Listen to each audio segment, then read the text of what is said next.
अस्सलाम वालेकुम जी। समा टीवी पर जोर का जोड़ में हाफिज़ मोहम्मद इमरान आपको खुशामदीद कहता है। पाकिस्तान क्रिकेट टीम की फ़िटनेस क्यों ख़राब है, पाकिस्तान टीम की कारकर्दगी क्यों ख़राब है, खिलाड़ी कहीं आपस में एक दूसरे से नाराज़ तो नहीं है, कहीं टीम एक मतलब फिर ग्रोहबंदी का शिकार तो नहीं है।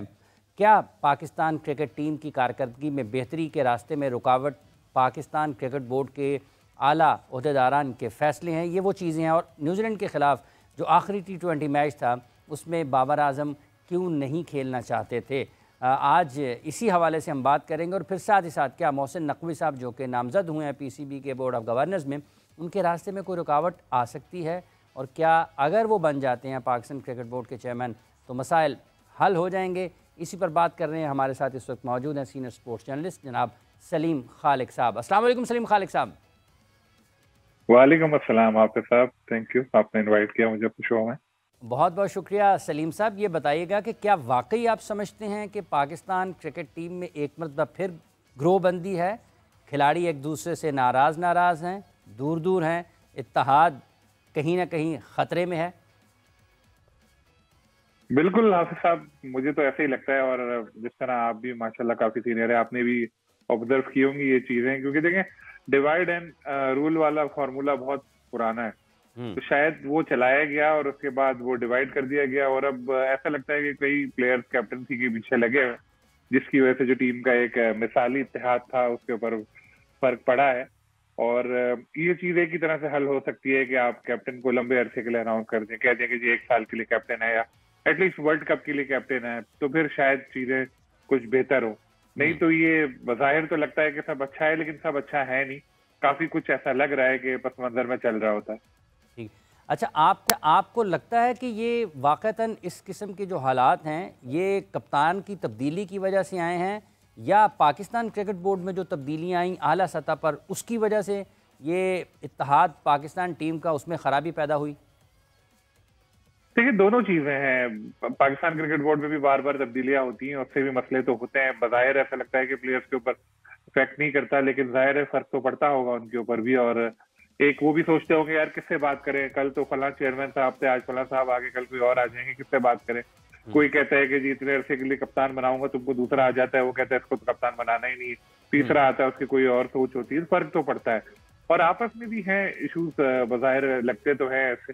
तो ये हल करने चाहिए। पहले तो PCB में स्टेबिलिटी आए, कोई बंदा ऐसा है जैसे नकवी साहब अगर आ रहे हैं तो 3 साल के लिए पूरे आए, और उसके बाद आगे क्रिकेट को ठीक करें, अपने बोल्ड डिसीजन ले। उसके बाद यकीन फर्क पड़ेगा। और फिर अगर आपको जिसको कप्तान बनाना है, आप उसको बोलेंगे भाई तुम 1 साल के लिए कप्तान हो, या अगर आपको इस हर तर्ज में जिस तरह जिसको बनाना है कप्तान बना दे। कोच बनाना है तो उसको बोल दो भाई तुम इतने अरसे के लिए कोच हो। चीफ सेलेक्टर को कह देंगे भाई तुम इतने अरसे के लिए चीफ सेलेक्टर हो। तो फिर सब मिलकर काम करेंगे तो नतीजे में आएंगे। अगर आप एक को किसी को कप्तान बना देंगे तो दूसरे जो कप्तान बनना चाहते हैं वो ये सोच तो छोड़ देंगे, बोलेंगे यार ये जीते या हारे, ये बंदा 1 साल तक तो हमारे सर पर सवार रहेगा। तो फिर हमें अपनी परफॉर्मेंस को अच्छा रखना चाहिए, ताकि ये ना कल को हमारे गले पड़ जाए और हमें बाहर कर दिया जाए। अच्छा सलीम खालिक साहब, जब ये पाकिस्तान क्रिकेट टीम के जो खिलाड़ियों के आपस के ताल्लुकात हैं उस हवाले से काफ़ी चीज़ें काफ़ी वक्त से बिलखुसूस दौरा ऑस्ट्रेलिया से जो क्रिकेट के हल्के हैं उनमें गर्दिश कर रही हैं। एक तो ये कि खिलाड़ी T20 लीग्स में उनकी तरजीह ज़्यादा है, उनकी पसंदीदगी उस तरफ ज़्यादा है, और खिलाड़ी अपने आप को जो सीनियर क्रिकेटर्स हैं वो 2024 का जो रवां बरस पाकिस्तान ने T20 वर्ल्ड कप खेलना है उसको सामने रखते हुए भी टीम मैनेजमेंट से, बोर्ड ऑफिशियल से बातचीत कर रहे हैं कि क्या हम होंगे या नहीं होंगे। इसके साथ साथ जो आखिरी न्यूजीलैंड का T20 सीरीज़ थी जिसमें पाकिस्तान को बहुत बुरे तरीके से नाकामी का सामना करना पड़ा, 4 मैचेस 5 में से पाकिस्तान हार गया, और उस आखिरी मैच में एक में ये भी इतला थी, आपने स्टोरी भी की उस पर, कि पाकिस्तान की जो साबिक कप्तान है बाबर आजम वो खेलना नहीं चाहते थे। तो ये सारी चीज़ें आपको लगता है कि कहीं ना कहीं हर सतह की क्रिकेट में पाकिस्तान के लिए नुकसानदेह हैं, और बाबर क्यों नहीं खेलना चाहते थे आखिरी T20 मैच? आपने काफी सारे सवाल एक साथ कर दिए। आपसे सबसे आखिर वाला जो है उस पर बात करता हूँ। देखें, बाबर ने कहा था कि उनको कोई ग्रोइन इंजरी है जिसकी वजह से वो चाहते हैं, रेस्ट करना चाहते हैं वो। तो टीम मैनेजमेंट ने कहा कि भाई आप हमारे टॉप प्लेयर हो और आपने परफॉर्म भी किया सीरीज में, अगर अगर आप नहीं खेले तो टीम का मोरल डाउन हो जाएगा और 5-0 ना हो जाए। तो इसलिए आप खेलें, तो इंसिस्ट करके उनको खिलाया उस मैच में, क्योंकि वो अच्छा परफॉर्म नहीं कर सके थे। 13 रन पे गालिबन आउट हुए थे, 2 कैचेस भी उनके ड्रॉप हुए थे, उससे भी वो फायदा नहीं उठा पाए थे। फिर 7-8 ओवर उन्होंने फील्डिंग भी नहीं की थी। फिर उसके बाद वो 11,000 किलोमीटर का सफर करके तैयारे से पहुंचे थे बांग्लादेश, और वहाँ अगले दिन उन्होंने मैच खेला था, 50 बनाई थी, फिर एक और कल 50 बनाई, यानी फिट हो गए माशाल्लाह। अच्छी बात तो ये है। तो ये एक मामला था, और अच्छा ही डिसीजन था टीम मैनेजमेंट का। जाहिर उन्होंने फिजियो से चेक करा के खिलाया होगा, क्योंकि अगर ज्यादा इंजरी होती तो वो मसला हो सकता था, फिर बाबर बांग्लादेश में लीग नहीं खेलते। लेकिन जिस तरह वो खेल रहे हैं, इट्स मीन के कोई इतनी खतरनाक इंजरी थी नहीं, और उन्होंने मैनेज कर ली चीजों को, और टीम भी मैच जीत गई थी। तो चले 1-4 तो हो गया, 5-0 होता तो और बुरा लगता। दूसरी आपने लीग्स की बात की थी, तो लीग्स के एनओसी पे जो पॉलिसी है वो समझ से बाहर है। आपकी शक्ल पसंद है तो आप 3 लीग खेल लोगे, आपकी शक्ल पसंद नहीं है तो दूसरे में आपको बुला लेंगे।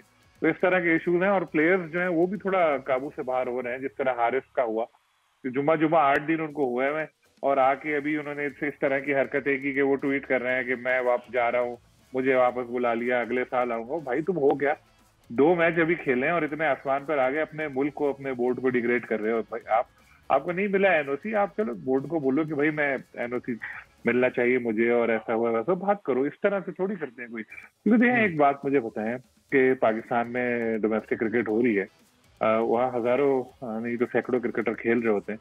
कभी किसी अब्दुल कुद्दूस, अल्लाह दित्ता और इसको किसी भी दुनिया की लीग ने बुलाया? नहीं बुलाते। वो उस वक्त आपको बुलाएंगे जब आप अपनी नेशनल टीम के लिए अच्छा परफॉर्म करेंगे, नाम बनाएंगे। यानी आपके बोर्ड ने, आपके मुल्क ने आपके ऊपर इन्वेस्ट किया, उसके बाद आपको इस काबिल बनाया, और जब आप काबिल बने तो आप कहते हैं मैं लीग खेलूंगा, मुझे पैसे मिल रहे हैं। अगर आपको लीग खेलने का इतना ही शौक है तो आप उस लेवल पे खेलें कि आप किसी क्लब में खेल रहे हो, लुधियाना जिमखाना में खेल रहे हो, या पाकिस्तान क्रिकेट क्लब में खेल रहे हो, तो आपको कोई ले जाए तो फिर हमें कोई एतराज नहीं है कि भाई चलो ठीक है, उठा लिया उसको शुरू से। पाकिस्तान लेवल पे आगे फिर गया हो ना, तो सारी इन्वेस्टमेंट तो पाकिस्तान की है, तो तरजीह तो पाकिस्तान को दो। पैसा नो डाउट बहुत इंपॉर्टेंट है, और जाहिर है दूसरे लोग भी कमा रहे हैं क्रिकेट से। लेकिन इसके साथ ये भी है कि आपको थोड़ा देखना तो चाहिए। आपने वेस्ट इंडीज का मैच देखा? वेस्ट इंडीज की टीम जो मैच जीती, उसके बाद आपने देखा कि कॉर्ल हूपर का किस तरह से रो रहे थे, या ब्रायन लारा की। ये कमिटमेंट होती है कि अपने मुल्क के साथ, कि यार हमारी मुल्क की टीम जीती, तो बेचारे पुराने स्टार उनके जमाने में टीमें जीती थी, अब जीती तो वो खुशी से रो पड़े। नए लड़के इन्होंने खिलाए, इनके भी बहुत सारे लड़के चले गए लीग में, नए लड़के खिलाए, वो परफॉर्म कर रहे। तो पीसीबी की एक पॉलिसी बनानी चाहिए, 2 लीग, 3 लीग, 4 लीग, जितनी भी लीग की पॉलिसी है वो बना के, उसके बाद फिर उसके ऊपर अमल करें सख्ती से। और फिर अगर कोई प्लेयर जो मसला करे तो उसको फिर देखेंगे भाई करना क्या है उसके। अच्छा, जब हम इस सूरत हाल में मोहम्मद हफीज़ का जिक्र आता है तो काफ़ी दिनों से ये इतलात हैं, लोग जो कवर करते हैं क्रिकेट को वो बात कर रहे हैं, क्रिकेट बोर्ड की जो राहदारियाँ हैं उनमें भी बात हो रही है कि हफीज़ प्रेस कॉन्फ्रेंस करना चाहते हैं। शायद पाकिस्तान क्रिकेट बोर्ड ये नहीं चाहता है कि उनको प्रेस कॉन्फ्रेंस करनी चाहिए। तो ये जो हालात सारे इस हवाले से आपको लगते हैं, और जो उनका अपना मुस्तकबिल है वो भी शायद इस लिहाज से जो उनकी पोजीशन है उस लिहाज से महफूज नहीं दिखाई देता है, तो आपको लगता है कि ये भी कमज़ोर फैसला साजी है जिसकी वजह से अफवाहें, कुछ ख़बरें बाहर निकलती हैं, ख़बरें सामने आती हैं, कुछ आपके इख्तलाफात होते हैं, और उसके बाद फिर जब कुछ ख़बरें आती हैं तो ख़बरों की बुनियाद पर फिर अफवाहों का भी एक बाज़ार गर्म होता है? देखिए, मोहम्मद हफीज अपने अंदर एक क्या कहते हैं, एक आतिशफिशा है उनके अंदर, जो बाहर एक लावा उबल रहा है, जो बहुत कुछ वो कहना चाहते हैं लेकिन रुके हुए हैं। आप भी हफीज को जानते हैं, मैं भी उनको जानता हूँ कि बड़े स्ट्रेट फॉरवर्ड इंसान है, खुल के बात करते हैं एज अ हेड कोच या टीम डायरेक्टर। यकीनी तौर पर उन्होंने गलतियां की होंगी, लेकिन अभी एक ही सीरीज हुई है, हम लोग बहुत जल्दी जज कर रहे हैं उनको।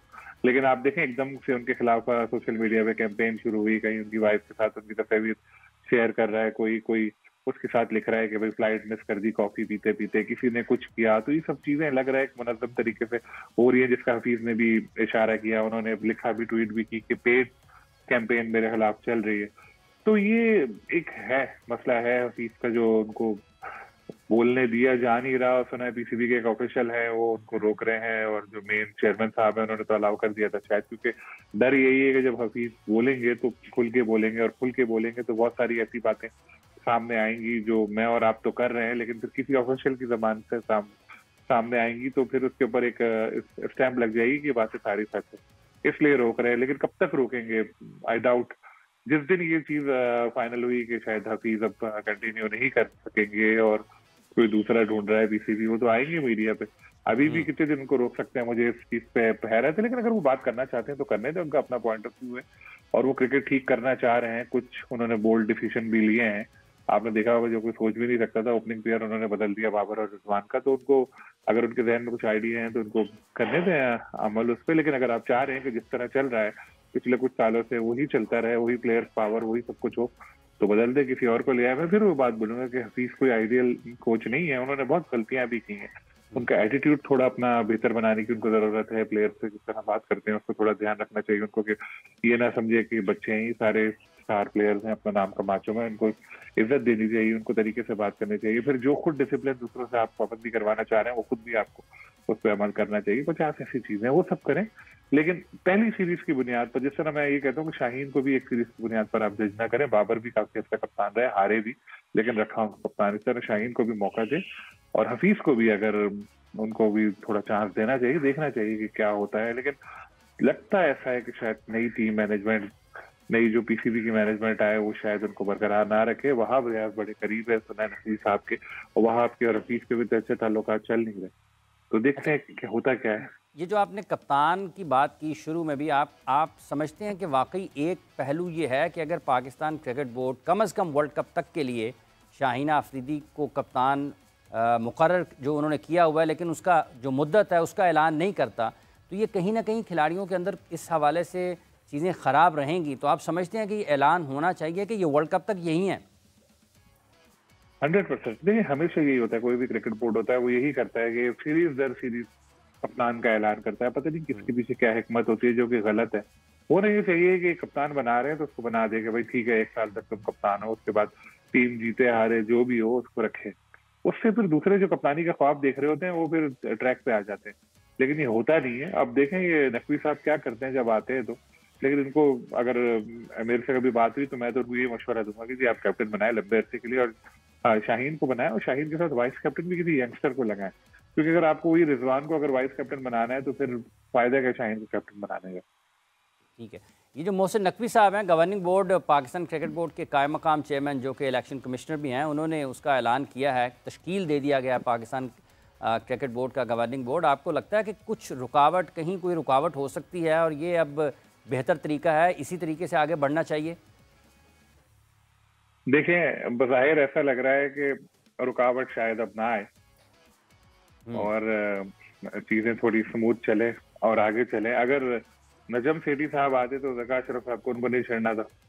जका अशरफ से तो नजम सेठी साहब ने उनको नहीं छोड़ा, तो लड़ते रहते दोनों।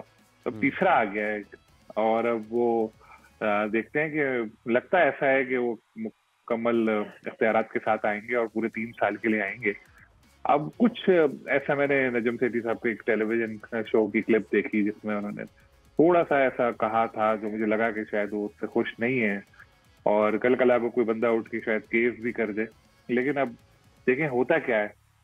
जो मुझे लग रहा है कि शायद अब ये नकवी साहब आएंगे तो फिर लंबे अरसे के लिए आएंगे, और ये पाकिस्तान क्रिकेट के लिए जरूरी भी है कि कोई ऐसा क्रिकेट बोर्ड का चेयरमैन हो जो फिर काफी अरसे के लिए आए और अपना काम करे, अपनी टीम बनाए और आगे लेके चले। ये हर 2 महीने बाद नया चेयरमैन, साल में 4 चेयरमैन चेंज होते हैं, तो मजाक भी उड़ता है और क्रिकेट भी हमारी पीछे चली जाती है। सलीम साहब, ये जो अभी आपने कहा कि शायद कोई केस लोग कर दें, इससे पहले जब ज़का अशरफ साहब की मैनेजमेंट कमेटी आई और ज़का साहब पाकिस्तान क्रिकेट बोर्ड के चेयरमैन बनने के सफ़र पर रवाना हुए, तो उनके रास्ते में अदालती जो रास्ता था वो उनकी अदालत ने रोका और मुकदमात हुए। उनके जो भी फ़ैसले थे वो भी अदालत में गए। लोगों ने उनकी हैसियत के ऊपर चैलेंज किया कि ये नहीं बन सकते हैं। मुल्क के मुख्तलिफ जो अदालतें थीं वहाँ पर केसेस हुए। तो आपको लगता है कि इस मरतबा भी कहीं ना कहीं कुछ इस किस्म की सूरत हाल हो सकती है? देखिए, केसेस करने में सबसे इम्पोर्टेंट जो किरदार था वो सेठी साहब या उनके लोगों का ही था। अब शकील शेख साहब की तो आपने तस्वीर देखी होगी कि उनकी मुलाकात भी हुई है। अभी शाह खवर साहब जो कायम मकाम चेयरमैन बने हैं, और इतना कोई हार्ड हिटिंग स्टेटमेंट उनका आया नहीं।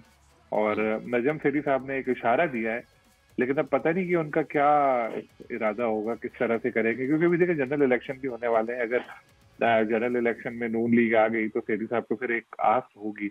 लेकिन दूसरी तरफ देखें तो ख्वाजा आसिफ साहब का जो बयान आया था नजम सेठी साहब के खिलाफ, उससे लगता है कि नून लीग और सेठी साहब के ताल्लुकात भी कोई इतने अच्छे चल नहीं रहे। यू नेवर नो इलेक्शन के बाद क्या होता है। उनकी वाइफ ने भी जो उनका हल्का है वहां पर पीटीआई के उम्मीदवार को सपोर्ट किया है, उससे भी वाज़ेह हो रहा है कि चीजें को इतनी अच्छी कहीं चल ना नहीं कहीं रही। कुछ चीज़ें उलझी हुई हैं। हमें टेलीफोन लाइन पर ज्वाइन किया जी खेलों के सीनियर सहाफ़ी जनाब मोहम्मद याकूब साहब। अस्सलाम वालेकुम।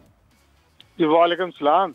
बहुत बहुत शुक्रिया याकूब साहब आपका। सलीम खालिक साहब भी हमारे साथ हैं, आपने अपना वक्त दिया, आपका भी शुक्रिया। ये अभी सलीम साहब बात कर रहे थे कि हो सकता है कि आने वाले दिनों में जब मोहसिन नकवी चेयरमैन बनने के सफ़र पर रवाना हों तो अदालतें उनके अदालती मुकदमात उनके रास्ते में रुकावट बन सकते हैं। आप समझते हैं कि ये बिल्कुल ठीक तरीकाकार है जिसके तहत, अब तरीकाकार तो वही है जो आइन उसको कहता है, आपको लगता है कि कहीं ना कहीं एक बार फिर जो ज़का अशरफ साहब के साथ हुआ था मोहसिन नकवी साहब के साथ भी हो सकता है?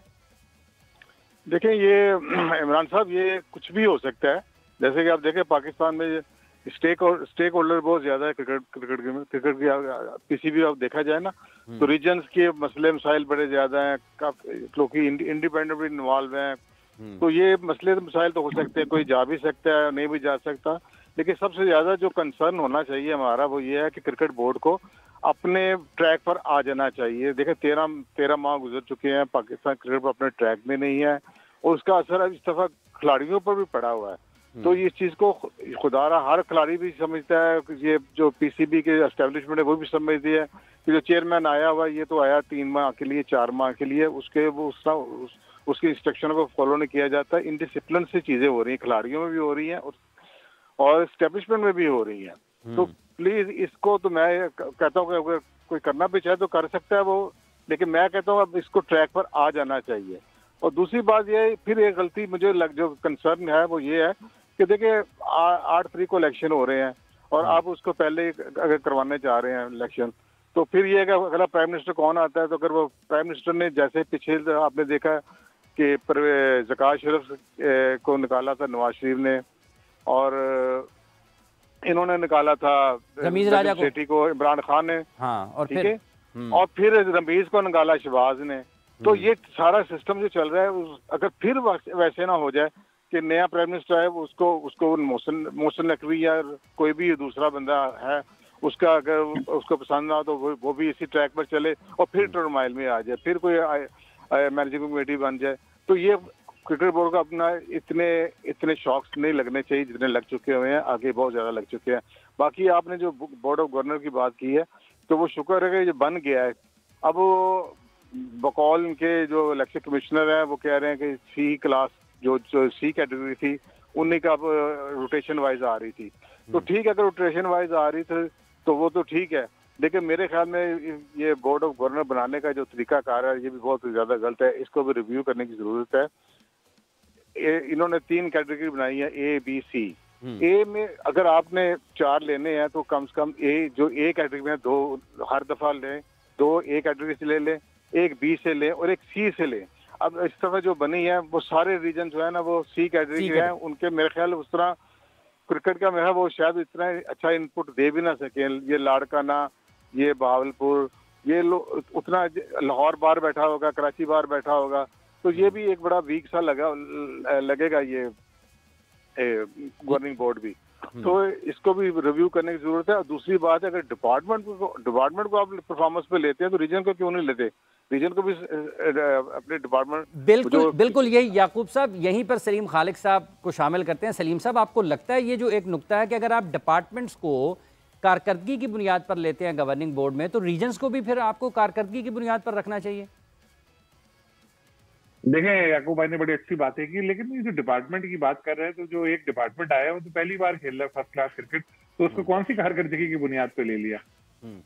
लेना चाहिए जो याकूब साहब ने बात की, कराची, लाहौर, बड़े शहर मस्ट होने चाहिए और इदारे भी जो हैं उनमें गवर्नमेंट के भी होने चाहिए, क्योंकि जितने अच्छे, जितने बड़े, जितने ऐसी जिनकी आवाज सुने लोग, ऐसे लोग होंगे उतना ही गवर्निंग बोर्ड का फायदा है। वरना यूजुअली हमने यही देखा है कि एक रबड़ स्टैम्प गवर्निंग बोर्ड होता है, जो चेयरमैन फैसले करता है, उनको बस स्टैम्प लगाता है, चाय पीता है और चले जाता है।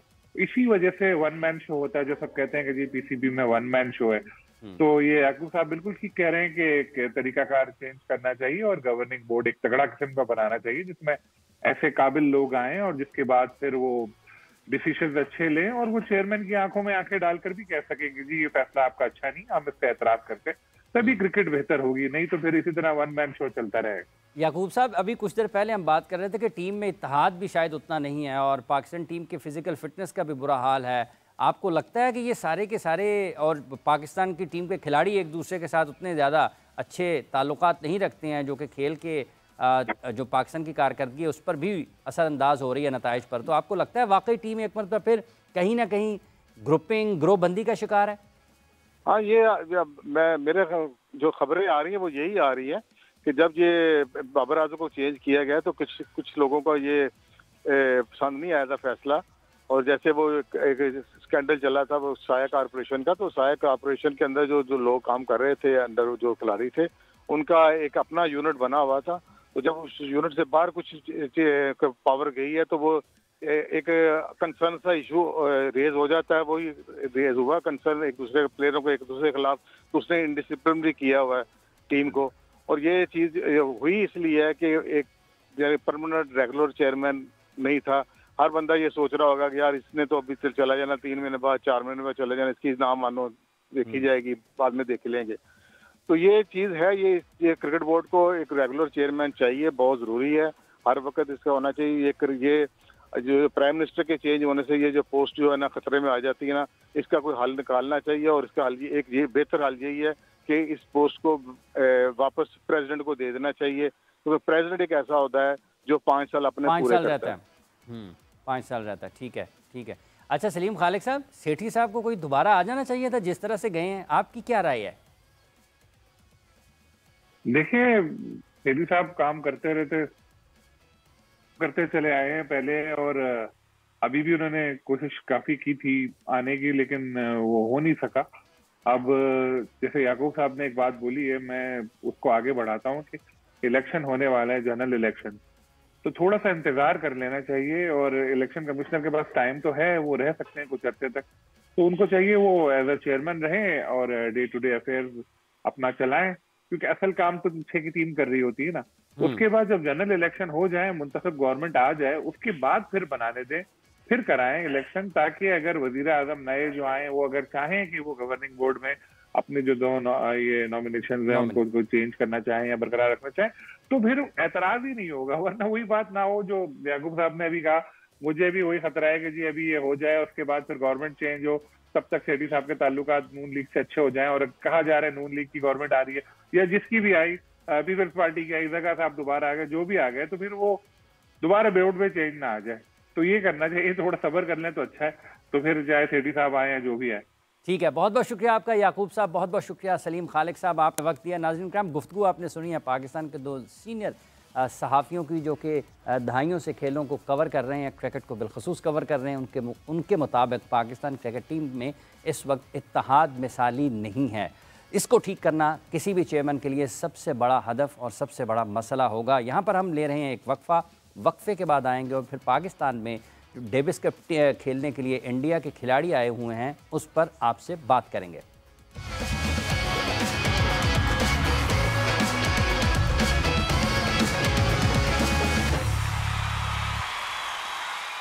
ज़ोर का जोड़ में आपको एक मरतबा फिर खुश आमदीद कहते हैं। पाकिस्तान में टेनिस की रौनकें भी आपको नज़र आने वाली हैं आने दिनों में, और भारत की जो डेविस कप टीम है वो पाकिस्तान पहुंच चुकी है। और ये तवील अरसे के बाद ऐसा होगा कि पाकिस्तान और भारत की टीमें, पाकिस्तान और भारत के खिलाड़ी टेनिस कोर्ट पर आमने सामने हों। पाकिस्तान ने जब कभी भी डेविस कप के मैचेस खेले हैं अपने मैदानों पर तो कारकर्दगी बहुत अच्छी रही है, और जब अच्छे मुकाबले होते हैं तो शायकीन का जोश व खरोश भी बहुत होता है। आज इसी हवाले से हम इस वक्त बात कर रहे हैं कि पाकिस्तान की इन मैचेस के लिए, इस डेविस कप टाई के लिए तैयारियां कैसी हैं, भारतीय टीम वहां पर पहुंची है, उनको सिक्योरिटी के हवाले से क्या इंतज़ामात हैं। वैसे तो जो अब तक की इतलात हैं, खासे सख्त इंतज़ामात हैं सिक्योरिटी के हवाले से, और पाकिस्तान टीम की तैयारियाँ भी कहीं ना कहीं तो ठीक चल रही होंगी। काफ़ी दिन से पाकिस्तान के खिलाड़ी मौजूद हैं, इकट्ठे हैं, जो पाकिस्तान की डेविस कप टीम है। इसी हवाले से बात करेंगे। अरफा फ़िरोज़ हमारे साथ मौजूद हैं, इस्लामाबाद से खेलों के सहाफ़ी हैं, और हम कोशिश करेंगे कि इसी दौरान हमें पाकिस्तान के टेनिस स्टार सामुल हक साहब से भी बात हो। अरफा, अस्सलाम वालेकुम। वालेकुम सलाम, हाफिज़ साहब कैसे हैं? आप ठीक ठाक? बिल्कुल जी, बहुत शुक्रिया। क्या देख रहे हैं जी, एक तवील अरसे के बाद भारत की टेनिस टीम पाकिस्तान में मौजूद है। ज़रा पहले तो मजमूई तौर पर इस हवाले से बताएं कि क्या इंतज़ामात हैं वहाँ पर और क्या तैयारियाँ, और आप किस हद तक देख रहे हैं कि ये इस्लामाबाद वालों के लिए एक बड़ी चीज़ होने वाली है? देखिए हाफिज, एक्साइटमेंट तो है। हम लोग हमेशा क्रिकेट के हवाले से बात करते हैं, लेकिन रिसेंट टाइम्स अगर देखें तो फुटबॉल पर भी, जैसे कि फीफा वर्ल्ड कप क्वालिफायर 2026 का जो हो रहा है उसमें पाकिस्तान की जो फुटबॉल की टीम थी उसकी अच्छी कारकर्दगी थी।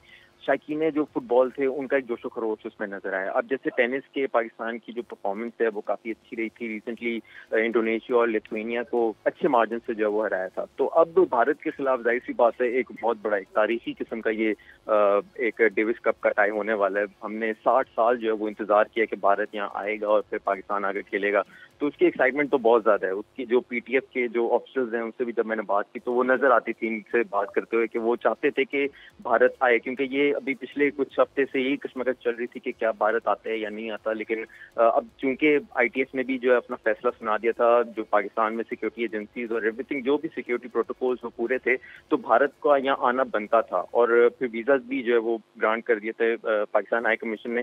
तो एक्साइटमेंट लेवल तो है। और आज पीटीएस की भी तैयारियां वगैरह चल रही थी। आज पहला चूंकि प्रैक्टिस सेशन था, पाकिस्तान टीम ने भी प्रैक्टिस सेशन किया था पहले 1 घंटा तकरीबन के। उसके बाद भारत की टीम जो है वो पहुंची और जो रोशन कॉम्प्लेक्स है स्पोर्ट्स बोर्ड में इस्लामाबाद के, वहाँ इन्होंने प्रैक्टिस की। और एक अच्छी बात यह कि ये मैच जो है वो ग्रास कोर्ट पर होने वाला है। इससे पहले पाकिस्तान और इंडिया का जो है वो सिर्फ 2 बार हो चुके ग्रास कोर्ट पर। ऑब्वियसली जो ग्रास कोर्ट पे अच्छा रिकॉर्ड तो इंडिया का ही है। पाकिस्तान का जैसे वर्ल्ड कप में इंडिया के खिलाफ हालत है कि अभी तक वर्ल्ड कप में हम लोग नहीं जीत पाए, तो इसमें डेविस कप में भी अभी तक हम लोग कोई भी मैच नहीं जीत पाए। 7-0 से पाकिस्तान को जो है वो इसमें खसारा है। लेकिन एक उम्मीद है, एक नई उम्मीद है। और प्लेयर्स भी जो है वो अच्छे हैं, टैलेंटेड हैं। और अरफा साहब, उम्मीद सामुल हक साहब से जानते हैं कि तवक्कुआत क्या है। सामुल हक साहब ने हमें ज्वाइन किया है जी, टेलीफोन लाइन पर है। साम साहब अस्सलाम वालेकुम। जी अस्सलाम वालेकुम। बहुत शुक्रिया आपका। एक बड़े मुकाबले होने वाले हैं आसाम साहब। पाकिस्तान के लोग कितनी उम्मीद रखें कि नताइज भी अच्छे आ सकते हैं? और अगर आप मजमूई तौर पर जायज़ा लेते हैं और देखते हैं तो ये डेविस कप टाई ग्रास पर पाकिस्तान खेलता है तो निस्बतन बेहतर खेल पेश करता है वैसे। हाफिज भाई अस्सलाम वालेकुम। हाँ जी, उम्मीद तो हमेशा रखनी चाहिए जी। इंशाल्लाह हमारी टीम जो है, मैं भी इंशाल्लाह पूरी जान लगाएंगे, कोशिश करेंगे। As an athlete obviously we have to be realistic as well. Indian team जो है definitely is very strong on the paper. सारे जो उनके लड़के हैं दे ऑन द टूर, वो 3 टॉप 100 में हैं। 2 लड़के जो सिंगल्स के हैं they have been both top 200 as well in the before. तो उन चीज़ों को रियलिस्टिक रखना चाहिए हमें। अनफॉर्चुनेटली हमारी टीम में सिर्फ मैं ही हूँ जो इंटरनेशनल टूर्नामेंट्स खेल रहा है जिसकी इंटरनेशनल रैंकिंग है। लेकिन पिछले 15 साल से we have always been underdogs Davis cups के अंदर। स्लोवेनिया के अगेंस्ट भी हम वीकर टीम थे, लिथुआनिया के अगेंस्ट भी, कोरिया के अगेंस्ट भी, थाईलैंड के अगेंस्ट भी, एंड इस टाइम और भी बहुत कंट्रीज आई हैं यहाँ पे जहाँ पे हमेशा we have been the dark horses. तो इंशाल्लाह इस दफ़ा भी है, लेकिन होम कोर्ट का एडवांटेज है। We have had very good results here on this court in Islamabad and इंशाल्लाह we do our level best to put a great fight. और इंशाल्लाह पूरी कोशिश होगी कि एक अपसेट क्रिएट कर सकें इंशाल्लाह। अच्छा भैया, आपने कहा कि हमें ज़मीनी हक़ाइक़ को भी मद्देनज़र रखना चाहिए। आपको लगता है कि जो पाकिस्तान में मतलब कभी होते हैं मुकाबले, कभी नहीं होते हैं, उस वजह से भी हमारी टेनिस को काफ़ी नुकसान हुआ है? और जब हम डेविस कप खेलने के लिए कहीं भी जाते हैं पाकिस्तान में, इससे गुज़िश्ता चंद बरसों में अगर देखते हैं तो हम अपना डेविस कप टाई भी न्यूट्रल वेन्यू पर खेलते रहे हैं, तो इन सब चीज़ों से भी नुकसान हुआ है? नहीं, नुकसान तो ऑब्वियसली हुआ था जी। वी हैड ऑब्वियसली सारी स्पोर्ट्स के साथ ही था कि हमें 8, 9, 10 साल जो था बैन था। We were not allowed to have any international tournaments in Pakistan. लेकिन अब अल्हम्दुलिल्लाह से पिछले 5-6 सालों से हमारी सिक्योरिटी फोर्सेज ने, एयरफोर्स, आर्मी, नेवी, पुलिस, सारी सिक्योरिटी फोर्सेज ने, they have done a remarkable job to make Pakistan a safer country. And अब रिवाइव हो चुकी भी है एटलीस्ट डेविस कप टेनिस जो है। लेकिन यही है कि हमारे लड़के जो हैं unfortunately they don't travel abroad so much to play international tournaments. और डेविस कप के अलावा भी कोई मेंस के कोई इंटरनेशनल टूर्नामेंट्स रेगुलर बेसिस पे नहीं होते पाकिस्तान में, जिसकी वजह से इनको इतना एक्सपोजर नहीं मिलता to play high level tennis. तो इट्स वेरी डिफिकल्ट कि एकदम से आप डेविस कप के लिए स्टेप अप करें और टॉप जो दुनिया में लड़के हैं उनको एक्सपेक्ट करें कि आप हराएं। लेकिन वो हमारे प्लेयर जैसा कीर खान है, शुएब है, मुजम्मिल है, उनकी बड़ा पानी कहूँगा और हौसले वाले लड़के हैं माशाल्लाह से। वो पूरी जान लगाते हैं एंड डेविस कप में इतने सालों से they been performing well and putting up great fights. And इंशाल्लाह यही होगा, इंशाल्लाह लीड करेंगे उनको इस दफ़ा भी इंडिया के अगेंस्ट, विच इज़ मेरे लिए तो बहुत ही हिस्टोरिकल टाई है। पहली दफ़ा इंडिया यहाँ पे आया है एंड प्रेशर ज़रूर होगा उनको भी playing against Pakistan in Pakistan. So inshallah, I think it will all depend on who handles the pressure well and can perform well inshallah on the match days inshallah. एहसान साहब, आप समझते हैं कि जब इंडिया के ख़िलाफ़ ये हम टाई खेल रहा है पाकिस्तान, तो गुज़िश्ता हफ़्ते में 2-3-4 हफ़्तों में अगर हम देखते हैं तो एक मसला ये भी था कि शायद इंडिया पाकिस्तान आ रहा है या नहीं आ रहा है, पाकिस्तान कहीं न्यूट्रल वेन्यू पर चला जाएगा या नहीं चला जाएगा। ये चीज़ें जब साथ साथ चल रही हैं तो आपको लगता है कि ये जो खिलाड़ियों ने तैयारी करना होती है उनके ऊपर भी ये हालात असरअंदाज होते हैं, वो प्रॉपर ट्रेनिंग नहीं कर पाते हैं जितनी तवज्जो के साथ उनको करने की ज़रूरत होती है? जी हाँ हाफिज भाई, डेफिनेटली चीज़ें काउंट तो करती हैं। अगर हमें पता ही नहीं है, हमें सिर्फ जनवरी के आई थिंक फर्स्ट वीक पे जाके पता लगा कि जी इंडियन टीम आ रही है अब। वी वर नॉट श्योर कि आ रहे हैं कि नहीं आ रहे। वीज़ा उन्होंने लेट रिप्लाई किए, उनकी गवर्नमेंट जो है उनको इजाज़त देती कि नहीं देती, ये सारी चीज़ें चल रही थी। I think maybe we were on the view के इंडियन टीम शायद नहीं आएगी। जब हम बाकी टीम्स का भी देखते हैं, क्रिकेट टीम का भी देखते हैं इंडिया की, तो एकदम से जब पता लगा कि हाँ जी आ रहे हैं, तो ऑब्वियसली फेडरेशन ने फिर started working on the course also, Davis camp भी लगा दिया एंड उस तरह की चीज़ें होती हैं। लेकिन ऑब्वियसली अगर जितना जल्दी पता लगा होगा तो उसके हिसाब से फिर जो है ना आप आई गेस तैयारी कर सकते हैं इन अ डिफरेंट मैनर। लेकिन अभी आई थिंक एक हफ्ता हम पेशावर में थे, कैंप हमारा लगा हुआ था वहाँ पे, वेंट रियली वेल, और अभी भी पूरा हफ्ता इस्लामाबाद में होंगे इंशाल्लाह, getting ready for the Davis Cup time for the matches and yeah inshallah hoping for the best. ठीक है अरफा, आप किस तरह से देखते हैं, जैसे आसाम बता रहे हैं कि ये गो मगो की कैफियत थी, आएंगे या नहीं आएंगे। पाकिस्तान में जब PSL के मैचेस हो गए, इंटरनेशनल क्रिकेट सारी की सारी बहाल हो गई है, तो आपको लगता है कि कहीं ना कहीं भारत ने इसमें भी वो जो उनकी रिवायती पॉलिसी है पाकिस्तान के साथ ना खेलने की, तो टेनिस में भी वही एक वजह थी?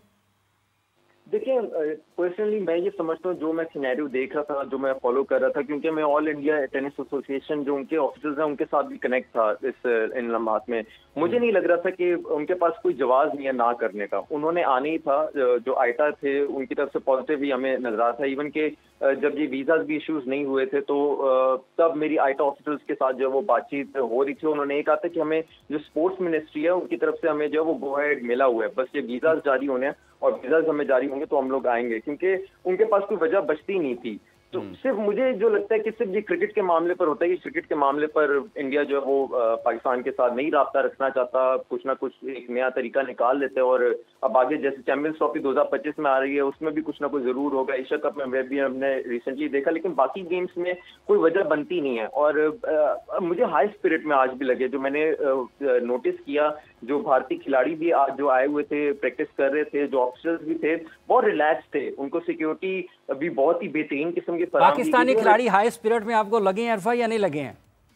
जहाँ जो मुकामी होटल है वो बिल्कुल इसके स्पोर्ट्स बोर्ड के पास है, तो 2 मिनट का भी रास्ता नहीं है। सिक्योरिटी जिस इस्लामाबाद के जिस हिस्से में जो है वो इस टाइम ये स्पोर्ट्स बोर्ड और ये मकामी होटल है वो तकरीबन रेड जोन ही कहलाता है, तो वहाँ सिक्योरिटी है, कभी कोई लैप्स हो ही नहीं सकता। तो बहुत ही पुरसकून। और इवन कि मुझे ये अच्छी बात लगी कि भारतीय जर्नलिस्ट भी यहाँ आए हुए हैं और वो इस मेगा इवेंट को ऑब्वियसली कवर कर रहे हैं, क्योंकि ये तारीखी इवेंट है।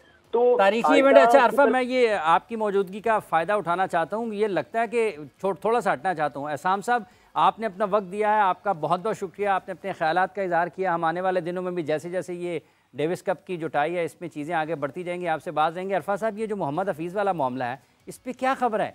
सुना है वो प्रेस कॉन्फ्रेंस करना चाहते हैं और उनको इजाज़त नहीं मिल रही। जी अरफा, सुन रहे हैं आप? जी जी, रिपीट करें सर। मोहम्मद हफीज़ साहब प्रेस कॉन्फ्रेंस करना चाहते हैं और शायद उनको इजाज़त नहीं मिल रही। देखिए बिल्कुल ये बात तो दुरुस्त है कि कुछ ना कुछ दाल में काला है, क्योंकि मोहम्मद हफीज़ जब ऑस्ट्रेलिया और न्यूजीलैंड का जब दौरा खत्म हुआ तो वो उनकी एक स्केड्यूल हुई थी, ये प्रेस कॉन्फ्रेंस होनी थी जिसमें उन्होंने आकर ये जो तमाम कंट्रोवर्सीज और जो एक फेलियर था पाकिस्तान का न्यूजीलैंड और ऑस्ट्रेलिया के टूर पर, वो आकर एक्सप्रेस करना था। ये मोहम्मद हफीज़ भी इस बात पे मेंटली बिल्कुल रेडी थे और ये बात कम्युनिकेट भी हुई थी पीसीबी की जानिब से भी और मोहम्मद हफीज़ की जानिब से भी। पीसीबी पे इस पर राजी था, लेकिन ऑल ऑफ सडन मालूम नहीं कि क्यों पीसीबी ने जो वो एकदम से 11th आवर पर आकर आखिर में सब कुछ बदला है। इसका मतलब ये है कि फरीकैन राजी थे कि मोहम्मद हफीज़ बात करेंगे, लेकिन अब फरीकैन में से एक फरीक का तो ये मानना है कि शायद वो नहीं चाहते कि मोहम्मद हफीज़ मीडिया से बात करें। प्रोग्राम का वक्त ख़त्म हो जाता है। एहसान, अरफा, आप दोनों का बहुत बहुत शुक्रिया। नाज़रीन, आपका बहुत शुक्रिया, आपने अपना वक्त दिया। कल आप लोगों से दोबारा मुलाकात होगी। अपना ख्याल रखें। अल्लाह हाफ़िज़।